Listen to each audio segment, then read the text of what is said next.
Blood. There was so much blood. Amina's hands moved on autopilot, packing sterile gauze into the gaping stab wound in the man's abdomen. Her gloves were already soaked through. The portable lights made everything look worse, casting harsh shadows across the unconscious man's face while dark red pooled beneath the makeshift operating table. "His pressure's dropping," she said, her voice steadier than she felt. Hwan Soo stood across from her, his expensive suit jacket discarded, his sleeves rolled up and stained. "Then work faster." 5 armed men lined the warehouse walls, watching her. Waiting. If this man died, she wasn't sure she'd leave this building alive. 3 months ago, Amina Cole was a broke 22-year-old nursing student working double shifts at a diner just to survive. Now she was performing emergency surgery on a gangster's best friend in an abandoned warehouse at 2 in the morning. And it all started with a wallet she should have never touched. But before we get into how a single choice destroyed and rebuilt Amina's entire life, do me a favor. Hit that subscribe button right now, because what you're about to hear is going to make you question every decision you've ever made about doing the right thing. Trust me, you don't want to miss where this story goes. Now, let me take you back to where it all began. 11:47 p.m. on a Tuesday night. Sunrise Diner. Amina was closing up alone, exhausted from another endless shift, when she found it wedged between the vinyl cushions of booth 7. A wallet. Heavy. Expensive. Black leather with Italian stitching that probably cost more than her monthly rent. She knew she shouldn't open it. Every instinct screamed at her to take it to the manager in the morning, let someone else deal with it. But her fingers were already working the clasp. Inside, cash. Stacks of crisp $100 bills. Her breath caught as she counted. $5,800. Enough to cover 3 months of rent. Enough to buy the medical textbooks she'd been putting off. Enough to send money home to her mother in Lagos who needed surgery they couldn't afford. Enough to change everything. Beneath the money, a matte black metal card with no visible markings. And an ID. The face staring back at her was sharp-featured, cold-eyed, Korean. The name read, Hwan Soo in both English and Hangul. There was a phone number printed at the bottom in small silver text. Amina's heart hammered against her ribs. This wasn't some tourist's lost wallet. This was something else. Something dangerous. Something that made every hair on the back of her neck stand up. She looked at the money again. At that severe face on the ID. "Damn it," she whispered. She pulled out her phone and dialed the number. It rang 3 times. Then a voice answered, smooth and cold as winter steel. "Who is this?" No greeting. No warmth. Just a demand. "My name is Amina Cole. I work at Sunrise Diner on Fletcher Street. I found your wallet." Silence stretched for 3 long seconds. "Where exactly did you find it?" "Booth 7, near the window." "You must have left it when... Did you open it?" The question cut through her explanation like a blade. Yes. I needed to find contact information." "How much did you count?" Her mouth went dry. "I didn't take anything." "I asked how much you counted, not whether you took anything." Amina swallowed hard. $5,800. Another pause. She could hear him breathing on the other end of the line. "And the card? Did you try to use the card?" "No, I just wanted to return your wallet." "My wallet." He repeated the words as if testing them. "You work nights at a diner. You're what, 20? 22? You found nearly $6,000 and your first instinct was to call the owner?" "Yes." "Why?" The question threw her. "Because it's the right thing to do." A sound that might have been a laugh, or might have been something darker. "The right thing? How refreshing." "Do you want your wallet back or not?" "Yes. But you're going to do exactly as I say. Do you understand?" Something in his tone made her spine stiffen. "I understand." Do not move the wallet from where you are right now. Do not touch it again. Do not tell anyone about this call. Someone will come for it within the hour. You will hand it to them exactly as you found it. If anything is missing, if you've spoken to anyone about this, there will be consequences. Are we clear? We're clear. Good. And Amina? Hearing her name in his mouth sent ice through her veins. Thank you for your honesty. It's rare. The line went dead. Amina stood alone in the empty diner, the wallet sitting on the counter like a live grenade. She thought about calling the police. She thought about putting the wallet back in the booth and pretending she'd never found it. She thought about a lot of things in that moment. But mostly, she thought about the way he'd said her name, like he was memorizing it, like she'd just written herself into a story she didn't yet understand. 43 minutes later, headlights swept across the diner's front windows. A black sedan pulled up to the curb.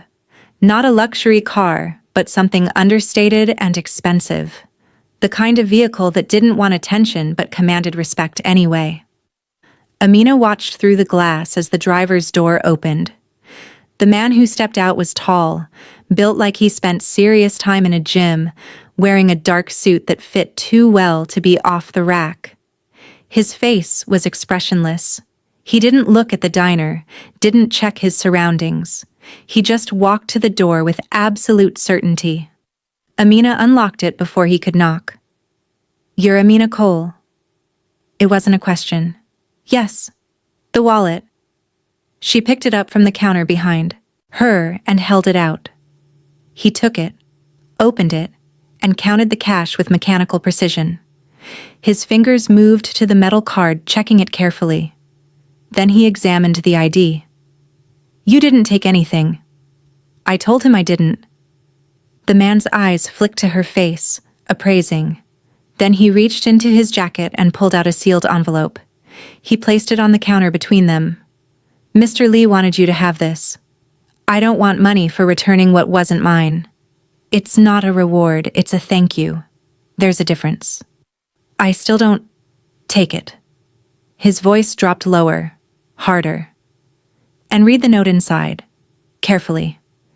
He turned and walked back to the sedan without another word. The engine started. The car pulled away. Amina was alone again, staring at the envelope. Her hands shook as she opened it. Inside, 40 crisp $100 bills, $4,000, and a note, written in precise black ink on heavy cardstock. "Your honesty is noted. Speak to no one about this. Keep the phone close. You will hear from me." Below the words, a phone number. Amina locked the diner's door and leaned against it, her legs suddenly weak. She'd just made $4,000 for doing the right thing. She should feel grateful, relieved, happy. Instead, she felt like she'd just signed a contract she hadn't read. The next 2 weeks were torture. Amina went to her nursing classes. She studied for exams. She went through the motions of her life while looking over her shoulder constantly. Every black car that passed seemed to slow down. Every stranger's glance felt weighted with meaning. She'd hidden the $4,000 in a textbook on her shelf, afraid to deposit it, afraid to spend it, afraid to even acknowledge it existed.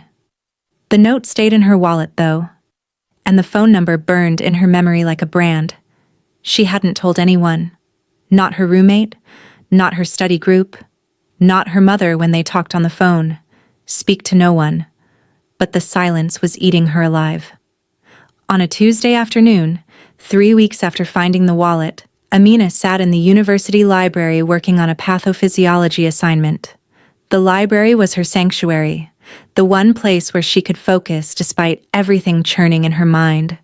She was deep in a chapter about cardiac arrhythmias when someone sat down across from her. She looked up.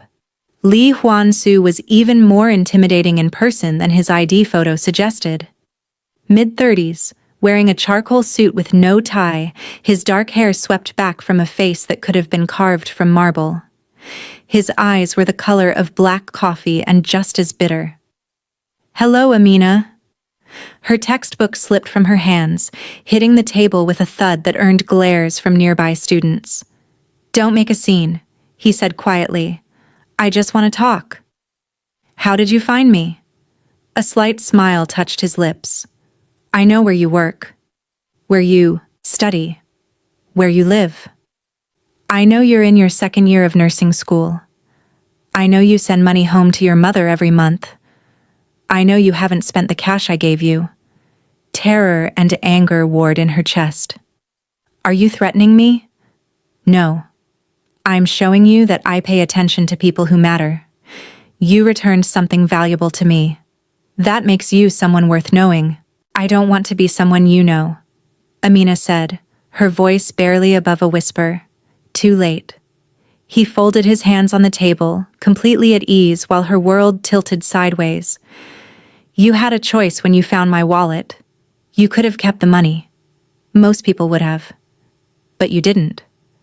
That tells me something about your character. It tells you I'm honest. That's all. Honesty is rare in my line of work. Rarer still when it's combined with intelligence and discretion. You're studying to be a nurse. Second in your class.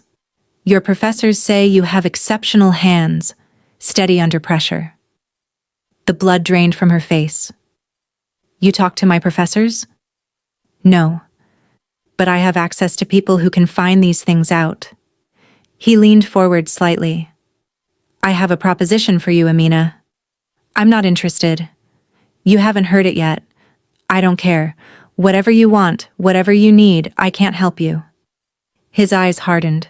"You're 22 years old. You work 60 hours a week between the diner and your clinical rotations. You're $30,000 in student debt, and that number grows every semester. Your mother needs surgery that your family can't afford. You're barely keeping your head above water, and you have 3 more years before you can even take your licensing exam." Each word hit like a physical blow. He knew everything. Everything. "What do you want from me?" Her voice cracked. "I want to pay for your education, all of it. Tuition, books, housing, everything. I'll clear your existing debt. I'll pay for your mother's surgery. In return, you'll be available when I call, for medical emergencies only. Discreet medical emergencies that require someone skilled, trustworthy, and silent." Amina's mind raced. "You want me to be your personal doctor? I want you to be someone I can call when conventional medical channels aren't an option. Sometimes people in my world get hurt. Sometimes those people can't go to hospitals without attracting unwanted attention. You're going to be a nurse. Eventually, with the right support, you could be more. I need someone with medical knowledge who understands the value of silence." "That's illegal. That's survival," he interrupted. "Mine and, if you're smart, yours. I'm offering you a way out of poverty. A way to achieve your dreams without drowning in debt. All you have to do is answer when I call and ask no questions. And if I say no?" He smiled, and it was the coldest thing she'd ever seen. "Then you say no. The $4,000 was a gift. You keep it. We never speak again. You go back to your life exactly as it was before you found my wallet." He paused. "But I think you're smarter than that. I think you understand opportunity when it's sitting across from you." Amina stared at him, at the expensive suit, at the face that gave nothing away. She thought about her anatomy exam tomorrow, about the medical textbooks she couldn't afford, about her mother's voice on the phone last week, trying to hide the pain when she breathed. "How often would you call?" "Rarely. Maybe once a year. Maybe never. But when I do call, you come immediately, no matter where you are, no matter what you're doing. What if I'm not skilled enough? What if someone dies because I don't know enough yet? Then they die. But you'll do your best. And that's all I ask. I'm not expecting miracles. I'm expecting effort and silence. And if I tell someone? If I go to the police?" His expression didn't change, but the temperature in the room seemed to drop 10 degrees. You won't. Because you're smart enough to understand what that would mean for you and everyone you care about. I'm not a violent man by nature, Amina, but I'm a practical one. Loose ends get tied up. Always. It wasn't a threat. It was a fact, stated as calmly as discussing the weather. I need time to think. You have until tomorrow. Same time, same table.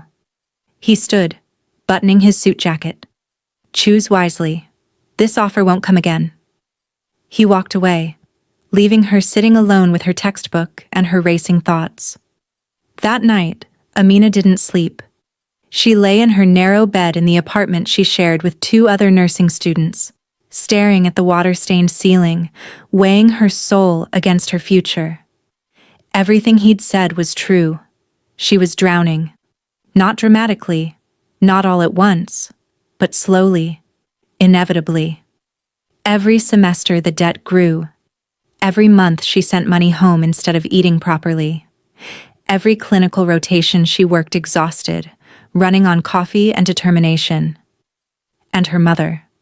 Her beautiful, strong mother who'd worked 3 jobs to send Amina to school. Who was now sick and getting sicker because they couldn't afford the surgery that would fix her heart. What was integrity worth against that? What was legality worth when the legal system had never protected people like her anyway? The next afternoon, Amina walked into the library at exactly 3 p.m. Hwan Soo was already sitting at the same table, reading something on his phone. He looked up when she approached. I have conditions, she said, not sitting down. I'm listening. I won't do anything that directly harms someone. If you want me to hurt people, find someone else. Agreed. My interest is in keeping people alive, not hurting them. I won't carry drugs or weapons. I won't be involved in anything beyond emergency medical care. Agreed. And if I ever feel like my safety is compromised, I'm out. No negotiations, no threats. I just walk away. He studied her for a long moment. If you walk away, you return everything I've given you, every cent. That's the deal. Otherwise, agreed. She sat down. Okay. Okay, I'll do it. He reached into his pocket and pulled out a small flip phone, placing it on the table between them. This phone stays with you always, charged, accessible. When it rings, you answer. No matter what. The number that calls will be restricted. You'll receive coordinates. You come alone. You tell no one where you're going. Ever. Amina picked up the phone. It was old-fashioned. Basic. No internet capability. Just calls and texts. Your tuition for next semester will be paid by the end of the week. The money will come from a scholarship foundation. Legitimate. Traceable. Clean. Your mother's surgery will be scheduled within the month. A generous donor covering costs for families in need. Also clean. You'll receive a monthly stipend for living expenses. $2,000. Deposited to a new account I'll have established for you. That's too much. That's what it costs to have you available. Take it or leave it. She closed her hand around the phone. I'll take it. Good. He stood. One more thing. You don't exist to me outside of that phone. We're not friends. We're not acquaintances. If you see me on the street, you don't acknowledge me. If someone asks how you're suddenly affording school, you tell them about the scholarship.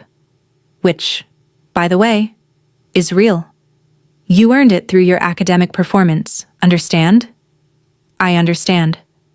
Then we're done here. Study hard, Amina. I'm investing in your future. Don't disappoint me. He left her sitting there, the flip phone heavy in her palm, her future suddenly transformed into something she barely recognized. The next 4 months were the strangest of Amina's life. True to his word, her tuition was paid. The scholarship foundation was real, registered, with a website and everything. Her academic advisor congratulated her. Her mother cried with joy when the hospital called about the surgery. Amina quit the diner. She moved into a better apartment closer to campus. She bought the textbooks she needed. She ate regularly. She slept more than 4 hours a night. Her life improved in every measurable way. Except for the phone. The flip phone sat on her nightstand, always charged, always within reach. She carried it in her bag during classes. She kept it next to her during clinical rotations. She slept with it under her pillow. It never rang. Weeks passed, then months. She started to wonder if it ever would. Maybe this was all some elaborate test of loyalty. Maybe he'd never actually need her. Maybe she'd sold her soul for nothing. Then, on a cold Tuesday night in March, at 11:47 p.m. exactly, 5 months to the day after finding his wallet, the phone rang. Amina jerked awake, her heart hammering. The phone's screen glowed in the darkness. She answered on the second ring. Yes? Coordinates coming now. You have 45 minutes. Come alone. Bring your medical kit. This is time sensitive. The line went dead. A text came through immediately. GPS coordinates for a location 30 miles outside the city. Nothing else. Amina threw on clothes, grabbed her nursing kit, and was in her car within 3 minutes. The drive felt eternal. She followed the GPS through the city, onto the highway, then onto progressively smaller roads. The coordinates led her to an industrial area she'd never seen before, all abandoned warehouses and empty parking lots. The final location was a large corrugated metal building with no visible signs or markings. A black sedan was parked outside. The same one from the diner that night. Amina pulled up beside it, her hands shaking on the steering wheel.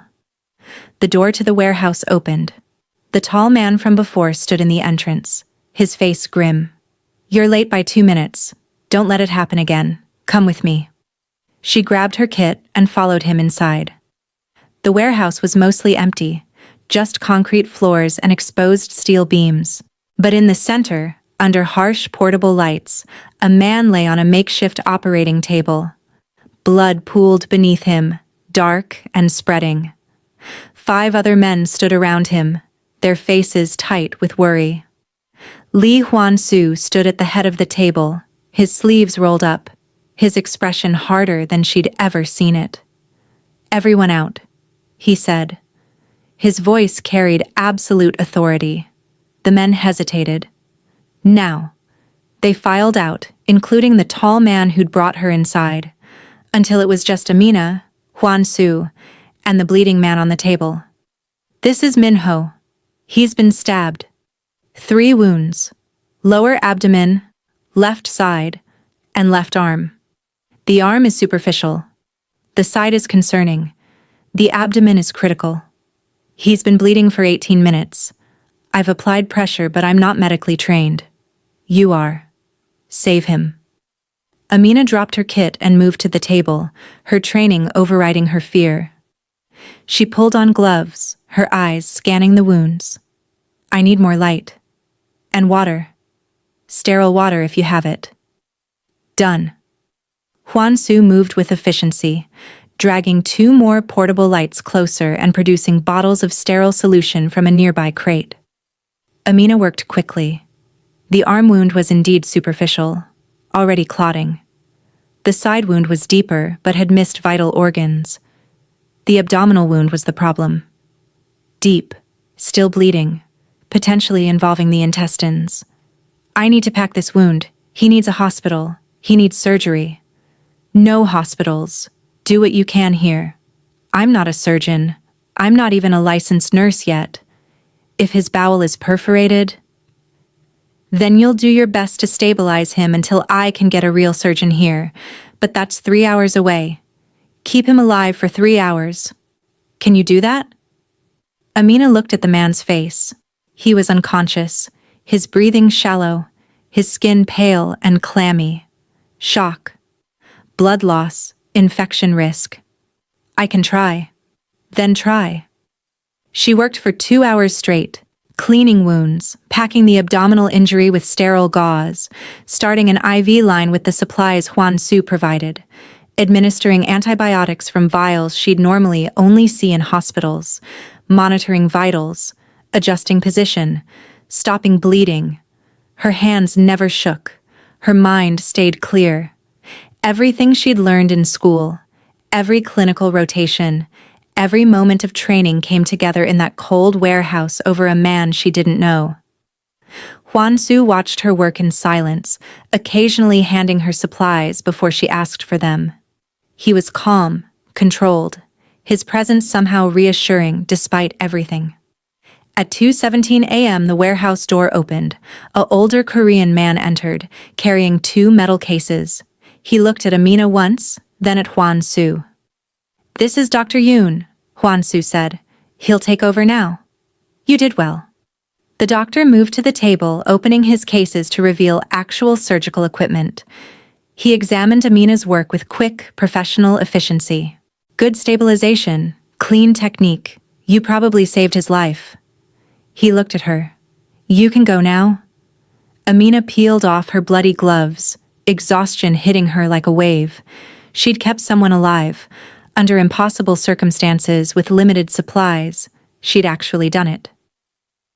"Come," Hwan Soo said, gesturing to a small office area at the back of the warehouse. "We need to talk."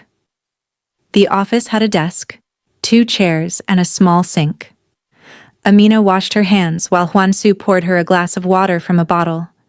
"Drink. You're dehydrated." She drank. The water was cold and perfect. "You did exactly what I needed you to do," he said. "No panic, no hesitation. You saw what needed to be done and you did it. That's rare, especially in someone your age." I was terrified the entire time. Fear isn't the problem.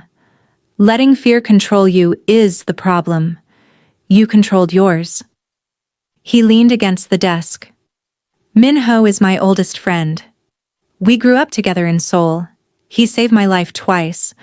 What you did tonight, keeping him stable until Dr. Yoon arrived, that matters to me more than you can understand." "Who stabbed him?" "That's not your concern. Will he be okay?" "Probably, thanks to you." He reached into his pocket and pulled out another envelope. "There's $20,000 in there. Hazard pay. You earned it." Amina stared at the envelope but didn't take it. "I don't want more money. I want to know what I've gotten myself into." "No, you don't. Trust me. The less you know, the safer you are." He placed the envelope on the desk between them. "You need to stay here tonight. Monitor Min-ho's vitals while Dr. Yoon operates. Make sure he remains stable. I'll have someone drive you home in the morning. Your classes tomorrow are cancelled. I've already taken care of it. You'll have an excused absence for a family emergency." "You can do that?" "I can do a lot of things, Amina. That's why your silence matters so much. There are people in this city, in this country, who would pay very well to know what you know now. About me, about Min-ho, about this place. Your discretion is worth more than gold. I'm not going to tell anyone. I know. That's why you're still breathing." The words hung in the air between them, not quite a threat, but close enough. "I should get back to the patient," Amina said quietly. "Yes, you should." He pushed off the desk. "Amina?" She turned. "Thank you. Truly, I won't forget this." She nodded and walked back to the main warehouse area where Dr. Yoon had already begun surgery. The next 6 hours passed in a blur of monitoring equipment, updating vitals, assisting with minor tasks as requested. Min-ho survived the surgery. The intestinal perforation was repaired. The bleeding stopped. By the time the sun rose, painting orange light through the high warehouse windows, he was stable and sedated, his vitals steady. Dr. Yoon packed his equipment. "You have good instincts. If you ever want to specialize in emergency medicine, you'd be excellent at it." "Thank you." He left without another word. Amina sat in a folding chair next to Minho's bed, watching his chest rise and fall. She'd saved a life tonight. Maybe. Or at least given him a chance to be saved. That should feel good. That should feel like everything she'd worked for. Instead, she just felt tired. And trapped. And changed in a way she couldn't articulate. The tall man from before appeared next to her. "Car's ready, I'll take you home." "What about him?" She gestured to Minho. "He'll be moved to a secure recovery location within the hour. Someone will stay with him around the clock. He's no longer your concern."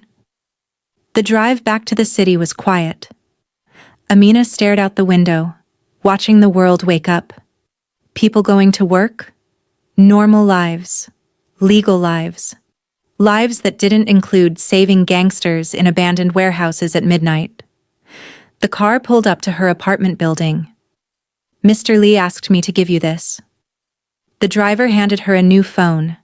Not the flip phone, a smartphone. "Your old phone will no longer work. This is your new contact line. Same rules apply. Always charged. Always with you. Always answered." Amina took the phone. The screen lit up, showing one saved contact.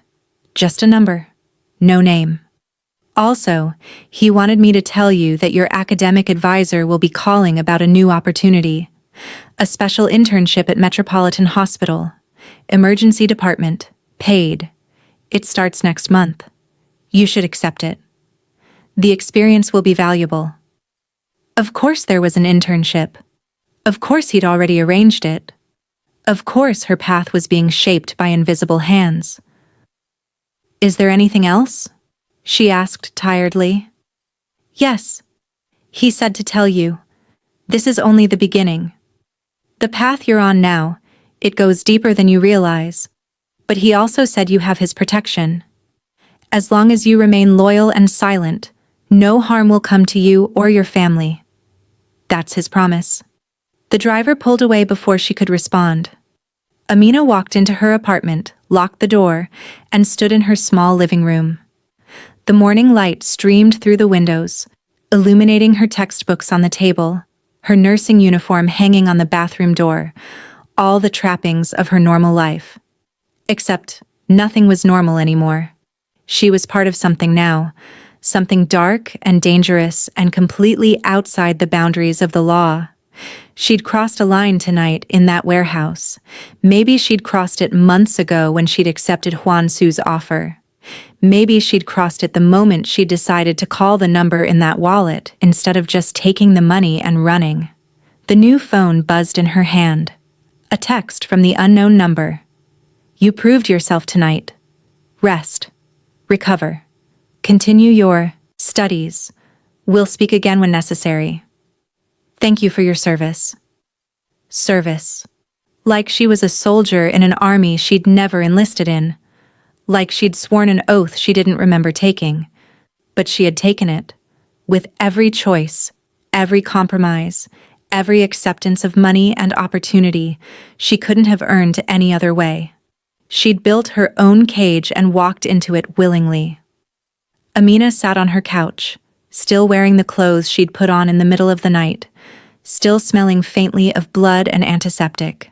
Somewhere in the city, Hwan Soo was probably sleeping peacefully, secure in the knowledge that his friend would survive, secure in the knowledge that he'd found exactly what he needed, someone skilled, desperate, and bound to him by a chain forged from ambition and fear. And somewhere else in the city, her mother was probably waking up, preparing for the pre-surgery appointments that wouldn't have been possible without Hwan Soo's money, getting ready for a life saved by Amina's willingness to step into the shadows. What was the price of a life? Her mother's? Minho's? Her own? Amina didn't know anymore. The phone buzzed again. This time, a different message. "The internship at Metropolitan starts 3 weeks from Monday. Your supervisor will be Dr. Patricia Chen. She's expecting you. This opportunity will advance your skills significantly. Use it well. Always planning. Always directing. Always one step ahead." Amina closed her eyes and let exhaustion take her. She'd sleep for a few hours. Then she'd wake up and go to the library and study for her exams like a normal student. She'd smile at her classmates and pretend everything was fine. She'd call her mother and hear the joy in her voice about the upcoming surgery. She'd live her double life, 1 foot in the light and 1 foot in the darkness. And she'd tell herself it was worth it, that the ends justified the means, that she'd made the only choice she could make. And maybe, if she told herself that enough times, she'd even start to believe it. But deep down, in the quiet moments when she was alone with her thoughts, Amina knew the truth. She wasn't just helping Hwan Soo, she was becoming someone new, someone harder. Someone who could look at blood on her hands and feel pride instead of horror. Someone who could compromise every principle she'd ever held and call it survival. Someone who'd learned that the world wasn't divided into right and wrong, but into power and powerlessness. And she'd chosen power. Or maybe power had chosen her. Either way, there was no going back now. The warehouse. Minho's blood. Dr. Yoon's professional respect. Hwan Soo's grateful eyes. The internship waiting for her. The path laid out like a road map to a future she'd never imagined. She was part of his world now. Irrevocably. Completely. And somewhere in the back of her mind, a small voice whispered what she'd known from the beginning but had refused to acknowledge. This wasn't the beginning of something. This was the end of who she used to be. And the birth of who she was becoming. If you've made it this far in Amina's story, I need you to do something for me. Hit that subscribe button right now. Drop a comment below telling me what you think happens next. Should Amina try to escape? Will she go deeper into Hwan Soo's world? What would you do in her position? And smash that like button if you want to see part 2 of this story. Because trust me, Amina's journey is just getting started. The real question isn't whether she can survive in this new world, it's whether she'll still recognize herself when she looks in the mirror. Your support keeps stories like this coming. Subscribe, comment, like, and I'll see you in the next one.